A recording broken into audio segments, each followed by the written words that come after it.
시청자 여러분 안녕하십니까? 김동수입니다.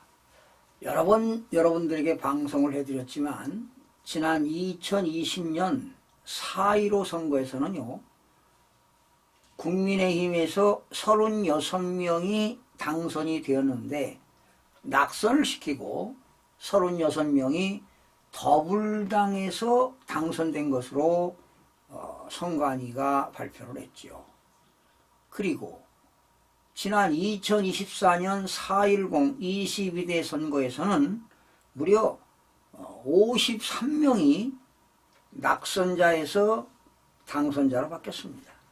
53명입니다. 아마 비례대표까지 합치면 60여 명에 달할 겁니다. 그리고 21대와 22대, 그러니까 지난 2020년, 2024년 두 번에 걸쳐서 부정선거로 당선된 사람이 17명입니다. 가짜 국회의원이란 얘기입니다. 그러니 36명, 53명, 21대, 22대 합치면 89명입니다. 그 89명 중에는 21대, 22대 17명이 두 번에 걸쳐서 가짜 국회의원이 된 것이죠. 여러분, 이게 있을 수 있는 이야기입니까? 이렇게 부정선거는 지난 공직선거법을 2012년부터 야금야금 개정을 시켜서 그 사전투표를 2014년도에 완성을 시켰습니다. 그리고 2017년 문재인 대통령 그 당시 선거 때부터 부정선거를 저질렀습니다. 심지어 2017년 그 당시에 국회에서 이루어지는 국회 부재자 투표는 진짜표 하나에 가짜표 하나를 집어넣습니다. 네, 어마어마한 도둑질을 한 것입니다. 그런데 어제 7차 헌법재판소에서 부정선거에 관련된 질의가 있었는데요. 김용빈 사무총장은 결코 부정선거가 없었다. 자기 주장이죠. 만약에 부정선거가 있다고 밝혀지면 자기는 감옥을 가야 되거든. 총책임자로서. 그래서 나는 늘 노태학 중앙선거관리위원장과 김용빈 사무총장은 다 법조인 출신 아닙니까? 법조인 아닙니까? 노태학 중앙선거관리위원장은 대법관이고 김용빈 사무총장은 과거에 판사 출신이고 다 법조인 출신인데 우리나라 그 판검사 법조인들이 이 숫자를 잘 몰라요. 법조문은 좀 알지 몰라도 뭐 그들이 법조인이라고 해서 법을 얼마나 많이 알겠습니까? 우리나라에서 입법기관인 국회에서 만들어진 법률만 해도 1600개가 넘습니다. 그리고 법률, 시행령, 대통령령, 시행규칙까지 하면 15,000개 엄청납니다. 그 내용을 어떻게 다 알겠습니까? 원래 공직선거법에서는요, 사전투표할 때는 사전투표관리관에 도장을 찍도록 되어 있는데 시간이 많이 걸린다고 중앙선거관리위원회에서는 규칙을 만들어 가지고 사전에 도장을 찍어서 인쇄한 걸로 사용하고 있습니다. 어제 여러분 김용빈 사무총장하고 그 황교안 변호사가 이 얘기한 거 주고받는 거 보셨죠?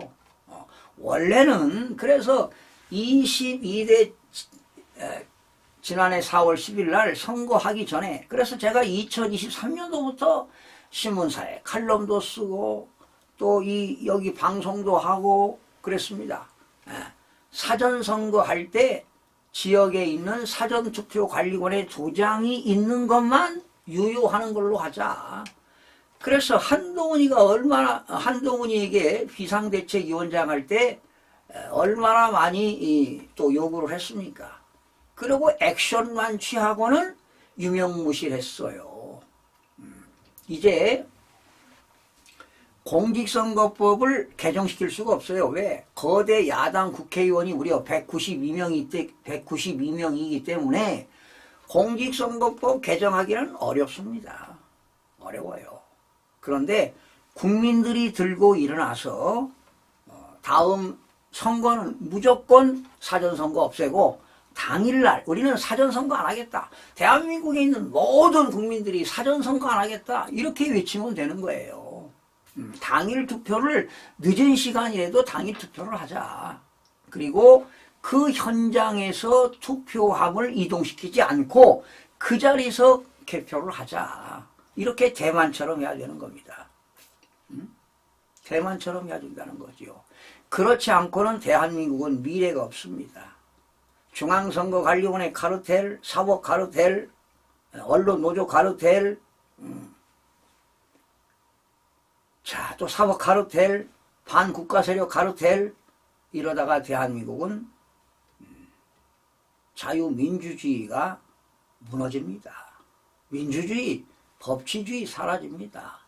사회주의, 전체주의로 가고 있는 길목에 있습니다. 완전히 기울어진 운동장이 된 겁니다. 그래서 우리 국민 모두가 현재 지금 국회에 있는 국회의원들 22대에 53명, 지역구만 53명입니다. 비례대표까지 합치면 한 60여 명은 가짜 국회의원들이라는 겁니다. 이 가짜 국회의원들이 국헌문란을 하고 있습니다.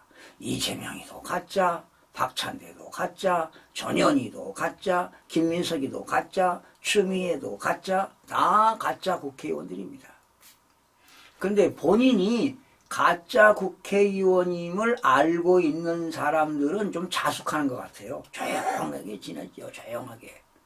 그런데 이재명이의 딸랑딸랑하는 이런 국회의원들은 지금도 거품을 품고 있습니다. 그래도 많이 자숙하는 것 같지요? 자숙하는 것 같습니다. 부정선거가 언제 탄로날까 하고 겁도 날 겁니다. 헌법재판관, 특히 문영배, 부정선거 내용 다 알고 있다고. 저자는 AF도 알고 있지요. 지역선거관리위원장도 했지요. AF 외국에 가서 회의도 2번이나 참가했지요. 선거관리위원회하고 일본 연수도 갔다 왔지요. 저자는 헌법재판관 자격이 없습니다. 없어요. 국민들이 절대로 신뢰를 하지 않습니다. 저 문영배. 예? 그래서 지금 대한민국은 대법관들 양심이 없습니다. 법관 자격이 없어요. 왜? 부정선거 내용을 알면서도 말을 못하지요. 숨기는 겁니다. 21대에 126건의 소송사건이 있었는데 대법원에서 다 기각을 시켰습니다. 그리고 선고소송은요 6개월 이내에 판결하도록 되어 있습니다. 단심제입니다. 헌법재판소도 단심제고 공직선거법 위반은 1심 6개월, 2심 3개월, 3심 3개월이지만은 공직선거법에 의한 선거소송은 단심제입니다. 6개월 이내에 판결하도록 되어 있는데 지난 2년 이상 걸렸잖아요. 2년 이상을 질질 끌면서 결국에는 그냥 기각시키는 겁니다. 기각을 시킵니다. 이게 선거관리위원회 카르텔입니다. 대한민국을 존먹고 있습니다. 결론입니다.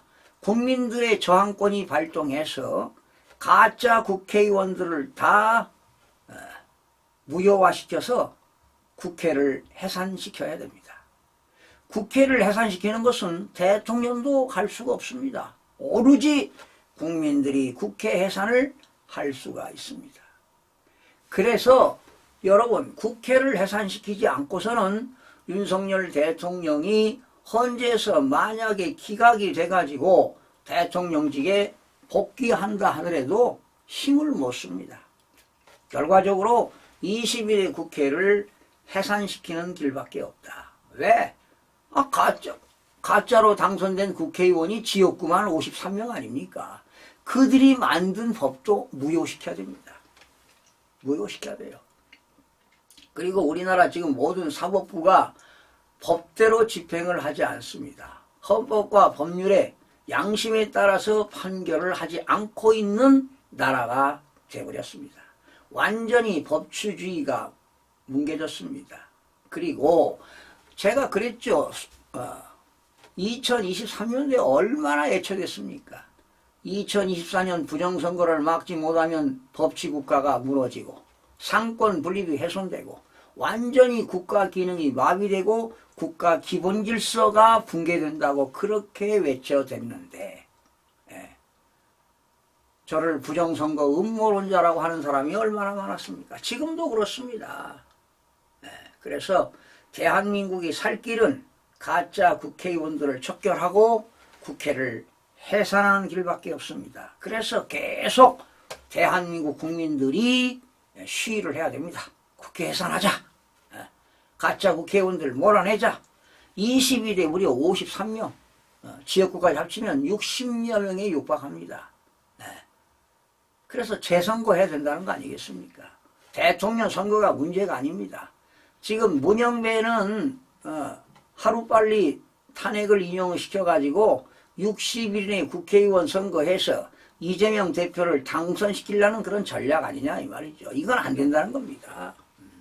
역사의 심판을 받아야 할 것입니다. 그래서 계속 국민들의 저항권이 발동해서 가짜 국회의원들을 몰아내고 국회를 해산하는 길만이 대한민국이 살 길이다. 이런 이야기를 해보고 싶습니다. 여러분 어떻게 생각합니까?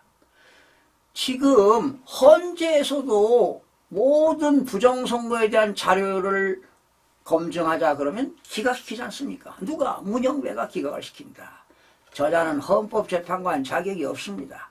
법관의 자격이 없습니다.